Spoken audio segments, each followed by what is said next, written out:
Good morning बच्चों। आज हम फंक्शन स्टार्ट कर रहे हैं। इससे पहले वाले लेक्चर में हमने रिलेशन कंप्लीट कर लिया था। फंक्शन चैप्टर बहुत बड़ा है और ये पूरा बेसिक है कैलकुलस का, तो इसलिए इसे ध्यान से समझना है। मैं इस बार कोशिश करूँगा कि आपका टाइम बचे, कम टाइम में मैं आपको ज़्यादा चीज़ें पढ़ा पाऊँ, इसलिए मैंने कुछ चीज़ें थियोरेटिकल पार्ट पहले से ही लिख दिया है, क्योंकि अगर मैं साथ साथ लिखता हूँ तो उसमें टाइम ज़्यादा जाता है। ठीक है बच्चों, तो आज हम स्टार्ट करेंगे फंक्शन। ठीक है, तो सबसे पहले हम फंक्शन का डेफिनेशन देखते हैं, है ना। देखिए, डेफिनेशन ऑफ फंक्शन क्या बोलता है कि डेफिनेशन ऑफ फंक्शन ये बोलता है कि ए और बी दो सेट्स हैं, तो एक रूल, मैनर या करस्पॉन्डेंस, तीनों एक ही होते हैं। ठीक है, रूल, मैनर या correspondence, F which associates each element of A unique element in B.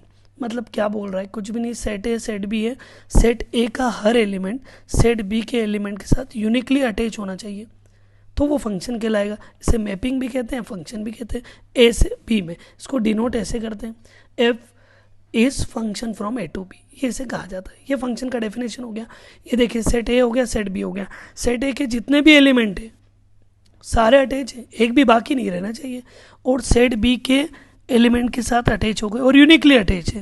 Uniquely attach होने का मतलब सेट ए का हर एलिमेंट बी के साथ यूनिकली अटैच होने का मतलब ये हुआ कि एक से ज़्यादा एलिमेंट की एक इमेज हो सकती है, लेकिन एक एलिमेंट की एक से ज़्यादा इमेज नहीं हो सकती। अब जैसे 1 ए के साथ अटैच है तो ये हमने 1 कोमा ए लिख दिया, 2 बी के साथ अटैच है तो 2 कोमा बी लिख दिया, 3 सी के साथ अटैच है तो 3 कोमा सी लिख दिया। ये फंक्शन के एलिमेंट हो गए दोस्तों। अब यहाँ पर जो 1 है, 1 को हम बोलेंगे प्री इमेज ऑफ ए और ए को हम बोलेंगे इमेज ऑफ 1। ठीक है, जैसे मान लो y equal to X square कोई फंक्शन है, तो x की जगह मैंने 1 पुट करा तो y भी मुझे 1 मिला ना, या x की जगह अगर मैंने 2 पुट करा तो y मुझे क्या मिला, 4 मिला। तो मैं बोलूँगा y मतलब क्या होता है बच्चों, f ऑफ x। ठीक है, तो f of x equal to X square था, तो x की जगह अगर मैंने 2 रखा तो ये बन गया f ऑफ 2 और मिला क्या, 4। मतलब x की जगह मैंने 1 रखा तो मुझे a मिला, तो f of 1 equal to a। बहुत ही सिंपल है फंक्शन। ठीक है, इसका एक और डेफिनेशन है रिलेशन आर। मैंने आपको याद है, मैंने कहा था कि सारे रिलेशन फंक्शन होते हैं, लेकिन सारे फंक्शन रिलेशन हो जरूरी नहीं है। तो सारे रिलेशन फंक्शन होते हैं, इसका मतलब relation R from set A to B is called a function. Relation R को ही हम सेट ए से सेट बी में फंक्शन बोलेंगे, कब, जब each element of A is associated with some element of B. जरूरी नहीं कि बी के सारे एलिमेंट अटैच हो, लेकिन ए के सारे एलिमेंट अटैच होना जरूरी है। और फिर each element of A is unique image in B. ठीक है, मतलब सेट ए के सारे एलिमेंट सेट बी के एलिमेंट से अटैच हो और यूनिकली अटैच हो। अब यूनिकली अटैच होने का मतलब क्या है, मैं आपको समझाता हूँ, आगे एग्जांपल बताऊँगा आपको मैं। लेकिन एक चीज़ और ध्यान रखें, सेट ए के जितने भी एलिमेंट हैं वो सारे डोमेन कहलाएंगे। फंक्शन में डोमेन क्या होता है, सेट ए के सारे एलिमेंट डोमेन। ठीक, या यूँ बोल दो, फंक्शन में वो सारे रियल नंबर का कलेक्शन फंक्शन कहलाएगा जो फंक्शन को डिफाइन, मतलब फंक्शन की डेफिनेट वैल्यू का सारा रियल नंबर डोमेन कहलाएगा। या set of those real number where function is defined, उन सारे रियल नंबर का कलेक्शन जिसमें फंक्शन डिफाइंड है वो डोमेन कहलाएगा। या फिर सेट ए के सारे एलिमेंट डोमेन कहलाएंगे, सेट बी को डोमेन कहलाएगा।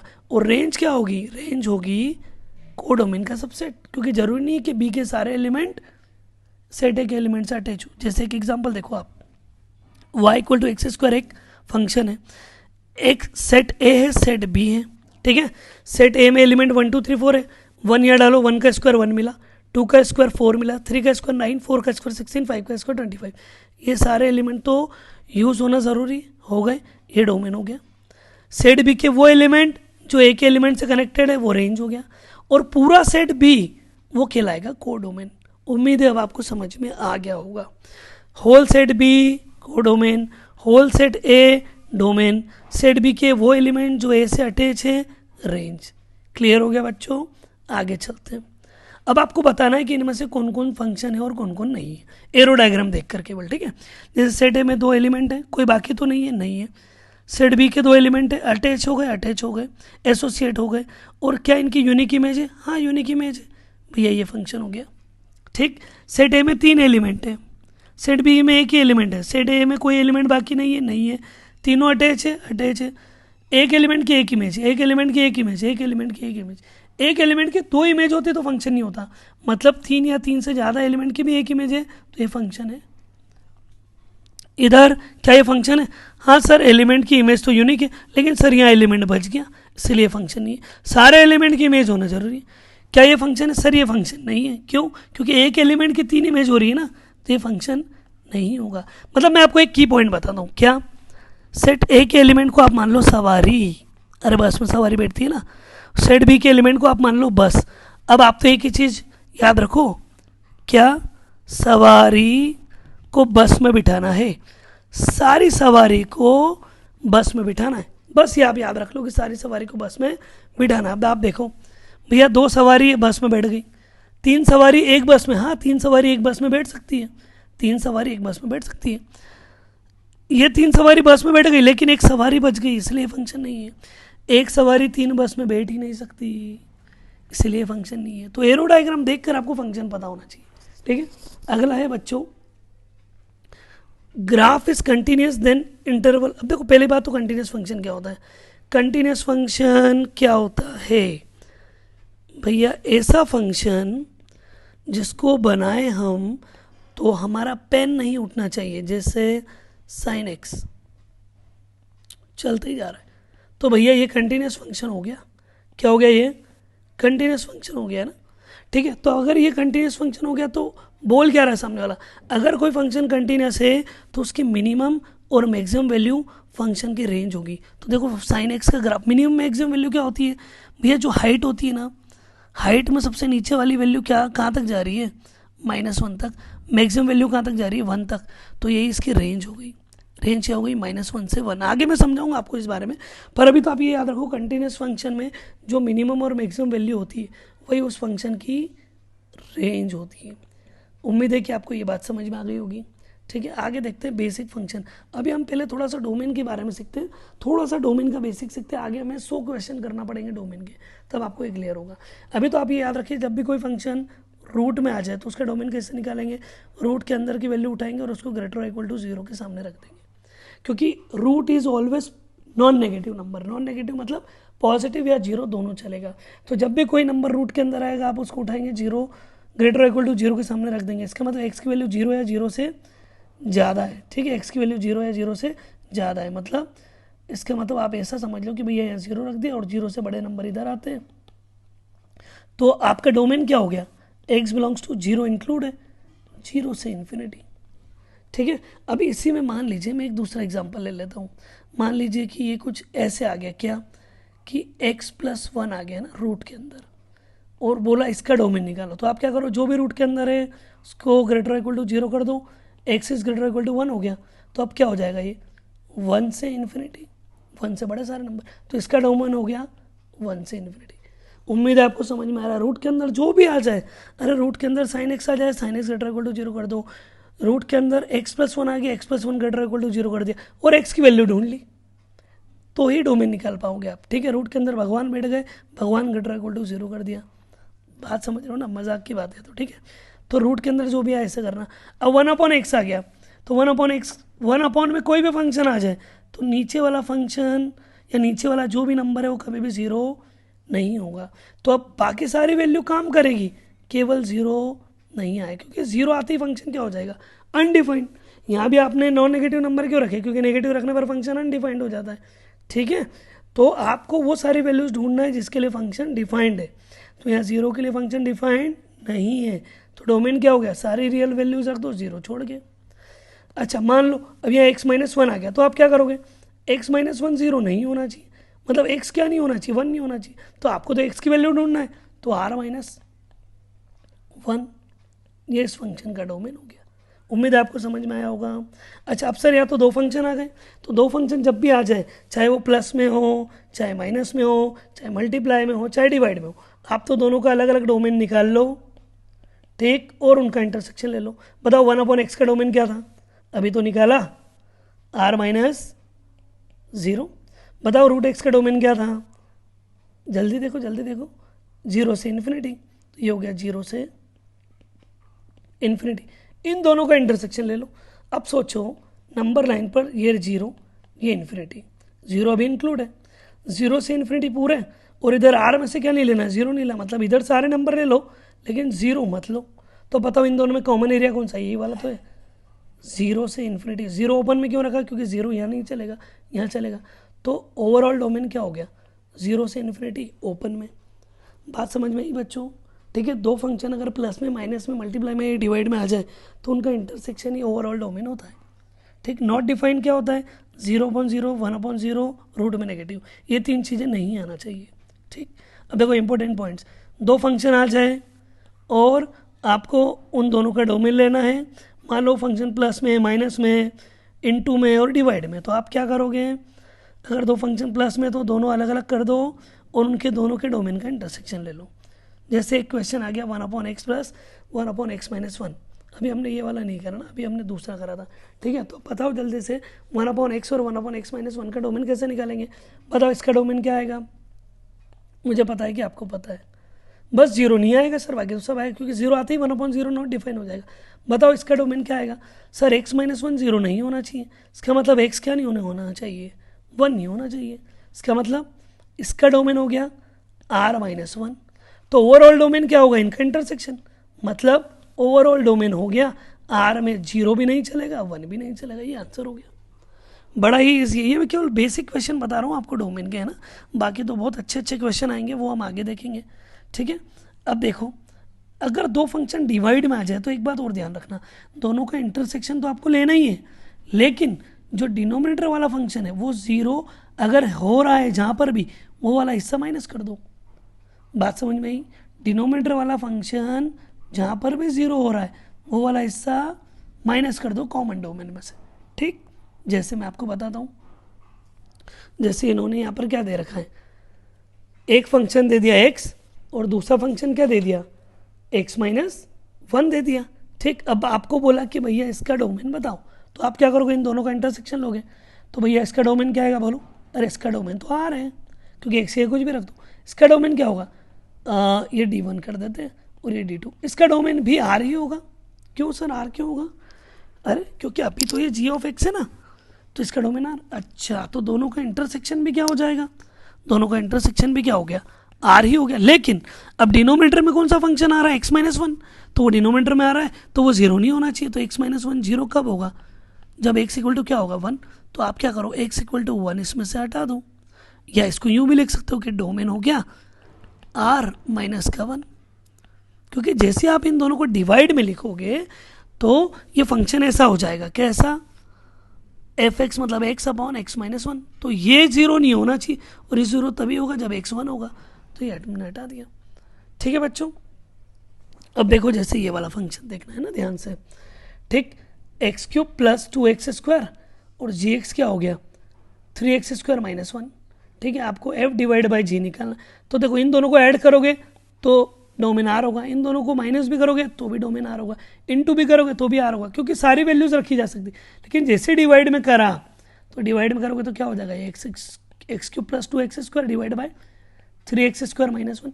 अब नीचे वाली टर्म 0 नहीं होना चाहिए, तो x² इज ये इधर गया तो 1, तो x² इक्वल टू 1/3 हो गया, तो x इक्वल टू क्या हो गया प्लस माइनस 1/√3। ये वाली टर्म ओवरऑल में से हटा दो, r माइनस प्लस माइनस 1/√3, ये इसका डोमेन हो गया बच्चों। उम्मीद है आपको थोड़ा थोड़ा समझ में आ रहा होगा।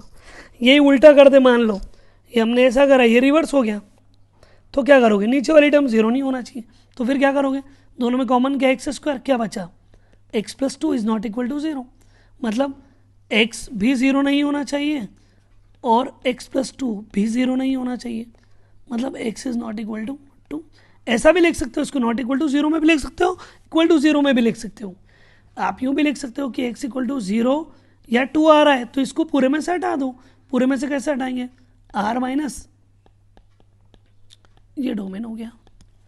आया बच्चों समझ में। ठीक है, जो भी डिनोमिनेटर वाली टर्म है उसको ले लो, उसकी जो भी वैल्यू आ रही है वो हटा दो।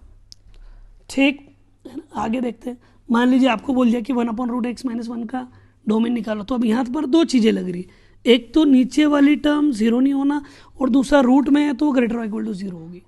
अब दोनों का कॉमन एरिया ढूंढ लो, x माइनस 1 0 भी नहीं होना चाहिए और x minus 1 greater equal to 0 होना चाहिए, मतलब x ग्रेटर इक्वल टू 1 होना चाहिए, और इधर x 1 नहीं होना चाहिए, तो 1 से बड़ा तो 1 से इन्फिनिटी, और 1 इंक्लूड नहीं है, ठीक है, तो डोमेन क्या हो गया, ओपन इंटरवल 1 टू इन्फिनिटी। बात समझ में आई बच्चों कि नहीं आई? ठीक है, अब देखो जैसे ये 2 क्वेश्चन और दे दिए ना, ये 2 क्वेश्चन और दे दिए, इनमें आपको और भी मज़ा आने वाला है ना, क्योंकि इसमें अक्सर बच्चा गलती करता है। क्या वो सोचता है कि अच्छा इन दोनों को डिवाइड करना, 1/x और 1/x - 1 आ गया, तो ये हो गया सर x - 1/x। ठीक, अब सर नीचे वाला 0 नहीं होना चाहिए, तो डोमेन हो गया r - का 0। बच्चों ये गलत हो जाएगा, क्यों? क्योंकि आपने इसको सॉल्व कर लिया। आपको दोनों फंक्शन को डिफाइन करना है, मतलब f का डोमेन क्या है, f का डोमेन है r - का 0, ये देखो ये f। g का डोमेन क्या है, g का डोमेन है r - का 1। तो ओवरऑल डोमेन क्या होगा, वो इन दोनों का इंटरसेक्शन होगा, मतलब दोनों चीजें कॉमन याद रखना है, वो हो जाएगा r - का, ये ओवरऑल डोमेन होगा। ठीक है बच्चों, ध्यान रखना ये चीज, है ना। बच्चे गलती करते हैं, इसको सॉल्व कर लेते हैं और सोचते 0 नहीं रखना है। अगर आपने यहाँ मान लो केवल 0 ही हटाया, तो फिर यहाँ पर तो 1 भी हट रहा है ना, क्योंकि ये अनडिफाइंड हो जाएगा, इसको सॉल्व थोड़ी करना है, ये तो नया फंक्शन बन जाएगा। इसी के लिए दोनों के लिए वैल्यू आपको चाहिए। ठीक है बच्चों, है ना। आगे देखते हैं, अगला पॉइंट है वर्टिकल लाइन टेस्ट। अब आपके सामने मान लो कोई ग्राफ आ गया और बोला कि बताओ क्या ये फंक्शन है, जिससे y = x, क्या ये फंक्शन है? तो हमें तो पता ही ये फंक्शन है, लेकिन एक टेस्ट होता है वर्टिकल लाइन। आप एक सीधी लाइन ड्रॉ करो। अगर ये लाइन गिवन ग्राफ को, मैं ना इसको थोड़ा सा और अच्छे से बना देता हूँ ताकि आपको चेक करने में आसानी रहे। मान लीजिए कि ये ऐसा है ना ग्राफ, ठीक, तो आप क्या करोगे कि कोई भी एक वर्टिकल लाइन खींच कर देखोगे ग्राफ पर, अगर वो ग्राफ को एक से ज़्यादा पॉइंट पर कट कर दे तो फंक्शन नहीं है, नहीं है, तो हर जगह एक ही पॉइंट पर कट कर रही है, तो ये तो फंक्शन है ही। ठीक है बच्चों, अच्छा सर एक ही लाइन पर एक ही पॉइंट पर कट क्यों करना चाहिए? उसका रीज़न है कि अगर मान लो ग्राफ को उसने एक से ज़्यादा पॉइंट पर कट कर दिया तो एक्स की 2 वैल्यूज हो जाएगी, जैसे मान लो सर्कल। ठीक है, अब सर्कल में हम देखते हैं ना, जैसे यहाँ हमने जैसे खींचा तो क्या हुआ, ये तो एक्स वाला पॉइंट हो गया ना आपका, तो एक्स के लिए आपको 2 इमेज मिल रही है ना, मतलब सेट ए का ये मैंने ए ले लिया, सेट ए का ए ले लिया, ठीक है, तो सेट बी में मुझे मान लो ये B1 और ये B2 है, तो मुझे B1 भी मिला B2 भी मिला ए के लिए, तो एक ही पॉइंट की 2 इमेज हो गई ना। सेट ए के एक एलिमेंट की 2 इमेज नहीं होना चाहिए, वरना वो फंक्शन नहीं होगा। तो ग्राफ देखकर आप क्या करो, वर्टिकल लाइन बनाओ। अगर वो वर्टिकल लाइन ग्राफ को एक से ज़्यादा पॉइंट पर कट कर दे तो फंक्शन नहीं है। जैसे पैराबोला देख लो, है ना, पैराबोला देख लेते अपन, y² = 4x, ठीक है, ये पैराबोला ऐसा बनता है। अब आप वर्टिकल लाइन खींचो, 2 पॉइंट पर कट कर दिया, तो याद रखो पैराबोला भी फंक्शन नहीं है। ठीक है बच्चों, समझ में आया? कौन सा? ये वाला पैराबोला फंक्शन नहीं है। लेकिन अगर ऐसा आ जाता क्या कि x² = 4 है y, तो ये ग्राफ ऐसा बनता। अब अगर आप इसको चेक करोगे ना बच्चों, तो ये फंक्शन होगा, क्योंकि हर जगह एक ही पॉइंट पर कट करेगा। ठीक है, तो ये वाला पैराबोला फंक्शन है। तो उम्मीद है कि अब आपको वर्टिकल लाइन टेस्ट है तो समझ में आ गया कि फंक्शन क्या है और क्या नहीं है। ठीक है, अब नंबर ऑफ फंक्शन की बात करते हैं ना। नंबर ऑफ फंक्शन कितने होंगे? सेट ए में n एलिमेंट है, सेट बी में m एलिमेंट है। कोई नंबर ऑफ फंक्शन बनाना है ना, तो देखो a b1 से भी कनेक्ट हो सकता है, a1 b2 से भी कनेक्ट हो सकता है, a1 bm से भी कनेक्ट हो सकता है। तो a1 के लिए कितने एलिमेंट हो गए? m एलिमेंट हो गए, क्योंकि वो किसी से भी कनेक्ट हो सकता है। इसी प्रकार a2 के लिए a1 के लिए m एलिमेंट है ना, a1 के लिए m एलिमेंट हो गए, a1 के लिए हो गए m एलिमेंट, और a2 के लिए भी m एलिमेंट। इसी प्रकार a3 के लिए भी m एलिमेंट और an के लिए भी m एलिमेंट। तो आपको टोटल कितने नंबर ऑफ फंक्शन मिल रहे हैं? m into m into m into कितने टाइम्स? n times. तो ये हो गया m⁴n। तो अगर सेट a में n एलिमेंट है, सेट b में m एलिमेंट है, तो नंबर ऑफ फंक्शंस हो गए m⁴n। इसको अगर मैं जनरलाइज करके बोलूँ तो यहाँ पर आ जाएगा number of element in codomain, codomain के सारे एलिमेंट और उसकी पावर में number of element in domain. ठीक है, तो याद रखो कोडोमेन की power domain, number of function कितने हो गए? Number of element in codomain की power number of element in domain. ठीक, अब डिफरेंट टाइप ऑफ फंक्शन, इसमें सबसे पहले हम लेंगे ट्रिग्नोमेट्रिक फंक्शन। ठीक है बच्चों, अब हमें अलग अलग टाइप के पहले फंक्शन पढ़ना। अभी डोमेन और रेंज खत्म नहीं हुआ है, मैंने एक बेसिक बताया है। डोमेन और रेंज तो अभी शुरू होगा। डोमेन क्या होता है आप ऐसे याद रख लो कि x axis domain, y axis range. Graph जितने हिस्से में बना है वाई एक्सिस के वो रेंज होती है, और एक्स एक्सिस जो है जितने हिस्से में जा रहा है वो डोमेन है ना। Width domain, height range. है ना, एक्स की वैल्यू डोमेन, वाई की वैल्यू रेंज, ऐसे याद रख लो। तो अब देखो साइन एक्स का ग्राफ कैसे बनता है ना, आपको पता ही है कि ऐसे जाता है साइन एक्स का ग्राफ, ठीक है, जीरो से स्टार्ट होते हुए ऐसे जाता है, ठीक है, जहाँ जहाँ ये जीरो होता है वहाँ वही, जहाँ जहाँ ये एक्स एक्सेस को कट मारता है वहाँ वहाँ ये जीरो होता है, ठीक है। तो अब देखो इस ग्राफ की हाइट क्या है, -1 से 1, तो ये इसकी रेंज हो गई। और ये तो जाते जाता है ना भैया, ये तो और आगे तक जाएगा, तो रेंज क्या हो गई, आर, आर मतलब -इन्फाइनाइट से इन्फाइनाइट, ठीक है बच्चों। तो ये साइन एक्स का ग्राफ हो गया। अब इसमें काम की बात क्या याद रखनी है कि भैया साइन थीटा जीरो कहाँ कहाँ हो रहा है, देखो आप, साइन एक्स जीरो कहाँ कहाँ हो रहा है, एन पाई पर, एन पाई मतलब एन की जगह इंटीजर डालो आप, एन जीरो डालोगे तो जीरो पर जीरो है, पाई डालोगे पाई पर जीरो है, 2 पाई पर जीरो है, 3 पाई पर, तो हमेशा याद रखो sine theta equal to zero मतलब theta equal to n pi. दूसरा पॉइंट, साइन थीटा ग्रेटर और इक्वल टू जीरो कब आएगा, पहले अपन इस पर आ जाता है, sine x equal to sine theta equal to 1 कब आएगा, है ना, साइन थीटा इक्वल टू 1 होता है theta equal to 2n pi plus pi by 2 पर, इसका मतलब एन की जगह आई रखो आपको आंसर मिलेगा, एन की जगह जीरो रखो, ये हो गया जीरो, पाई बाई 2 बचा, तो देखो पाई बाई 2 पर साइन क्या होता है बच्चों, 1 होता है। सर एन की जगह माइनस, या एन की जगह सर मान लो कि हमने एन की जगह 1 डाल दिया, तो ये क्या हो गया 2 पाई प्लस पाई बाई 2, तो 2 पाई प्लस पाई बाई 2 क्या होगा 5 पाई बाई 2, तो आ जाओ, ये पाई बाई 2, ये 3 पाई बाई 2, और ये हो गया 5 पाई बाई 2। 5 पाई बाई 2 पर भी साइन क्या वैल्यू दे रहा है, 1 दे रहा है, ठीक है। अच्छा ये क्या है सर, साइन थीटा पॉजिटिव कब होगा, देखो ना पॉजिटिव कब हुआ, वाई पॉजिटिव कब है, यहाँ मतलब above the x axis, above the x axis sine theta क्या है पॉजिटिव, तो अबव द एक्स एक्सिस को लिखने का तरीका 2n पाई से 2n पाई प्लस पाई में साइन पॉजिटिव है, एन की जगह इंटीजर डालो, एन की जगह जीरो डालो, ये हो गया जीरो, यहाँ पर डालो जीरो प्लस पाई मतलब ये हो गया पाई, देखो जीरो से पाई में साइन पॉजिटिव है, ठीक है। एन की जगह 2 डालो, 2 पाई नहीं 1 डालो, पहले एन की जगह 1 डालोगे तो क्या हो जाएगा, एन की प्लेस पर अगर आपने 1 डाला तो ये हो गया पाई, पाई नहीं सॉरी यहाँ पाई नहीं होगा, ये एन की जगह 1 डालोगे तो ये हो जाएगा,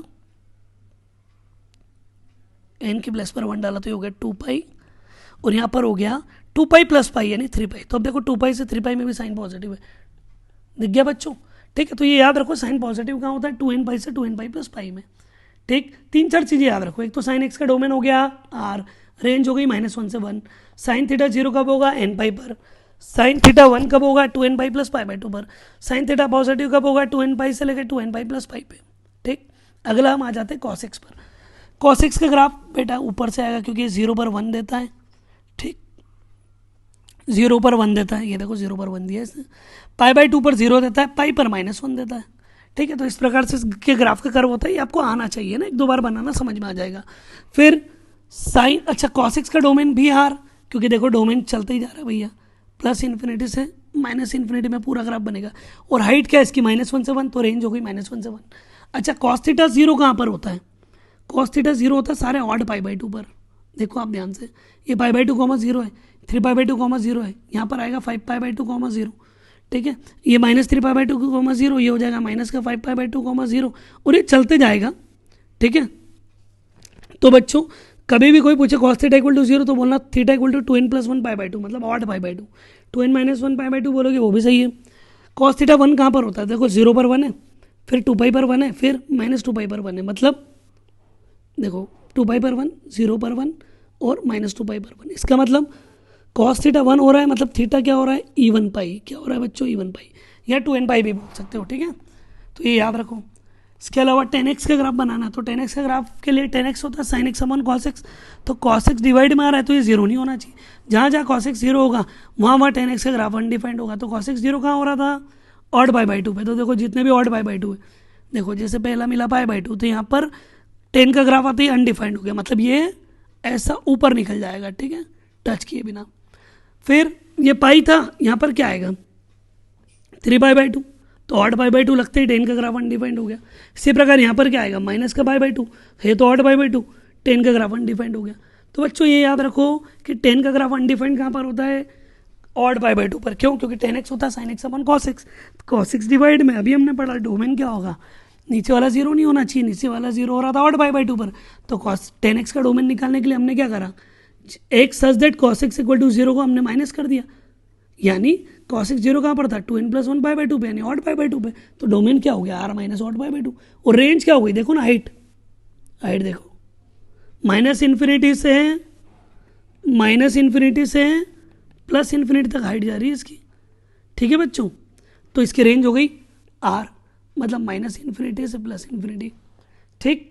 कॉट एक्स का ग्राफ बनाओगे तो कॉट एक्स होता है cos x upon sine x, sine x zero नहीं होना चाहिए। साइन एक्स जीरो कहाँ हो रहा था जल्दी बताओ, साइन एक्स जीरो हो रहा था एन पाई पर, तो अब जितने भी पाई है वहाँ पर ये लगते ही कॉस एक्स का ग्राफ वो अनडिफाइंड हो जाएगा। जैसे जीरो पाई मतलब जीरो, यहाँ पर कॉट एक्स का ग्राफ अनडिफाइंड हो गया। फिर उसके बाद पाई पर पाई लगते ही अनडिफाइंड हो गया। फिर अच्छा ये जीरो कब देगा, ऑड पाई बाई टू पर ये जीरो देगा, है ना, क्योंकि जीरो कब होगा जब ऊपर वाला जीरो, कॉस एक्स जीरो कहाँ होता है ऑड पाई बाई टू पे, देखो ऑड पाई बाई टू पे जीरो दे रहा है। आ रही बच्चों बात समझ में। इसी प्रकार टेन एक्स में भी देखो वो जीरो कब दे रहा था, जब साइन एक्स जीरो हो रहा था। साइन एक्स जीरो कब होता है एन पाई पर, तो जहाँ जहाँ एन पाई थे वहीं जीरो था, ठीक है। तो आप ये याद रख लो कि डोमेन क्या होगा कॉट एक्स का, आर माइनस का एन पाई, आर माइनस का एन पाई, ठीक। क्यों, क्योंकि नीचे साइन एक्स है, साइन एक्स वाला पोर्शन हटाना है आपको। और रेंज क्या होगा, वही माइनस इन्फाइनाइट से इन्फाइनाइट यानी आर, ठीक। Cot x equal to zero, where cos x equal to zero, और कॉस एक्स जीरो होता है ऑड पाई बाई टू। अब सेक एक्स का ग्राफ देखते हैं बच्चों। सेक एक्स क्या होता है वन अपॉन कॉस एक्स, ठीक है। तो अब ध्यान से देखना, वन अपॉन कॉस एक्स मतलब कॉस एक्स जीरो नहीं होना चाहिए। कॉस एक्स जीरो कहाँ पर होता है, ऑड पाई बाई टू पर, तो ऑड पाई बाई टू वाली टर्म हटा दो तो सेक एक्स का डोमेन बन गया, ठीक। और रेंज क्या हो गया, वो रेंज देखते हैं। देखो पहले कॉस एक्स का आपने ग्राफ बनाया, ठीक। कॉस एक्स जीरो पर वन दे रहा था तो ये वन हो गया, ये हो गया माइनस वन। कॉस एक्स ने जीरो पर वन दिया तो यहाँ कॉस एक्स ने जीरो रखा आपने तो वन दिया, तो वन अपॉन वन वन, तो सेक एक्स भी जीरो पर वन देगा, सही है। अब आप कॉस एक्स की वैल्यू डालते जाओगे तो कॉस एक्स का रेसिप्रोकल सेक एक्स है, तो ये वैल्यू कम होगी, ये बढ़ते जाएगी, ये कम होगी, ये बढ़ते जाएगी, और पाई बाई टू पर ये इन्फाइनाइट हो जाएगा, तो ये लगते ही ऊपर की तरफ निकल जाएगा। देखो ये निकल गया ऊपर की तरफ। इसी प्रकार इधर भी ऐसे ही होगा।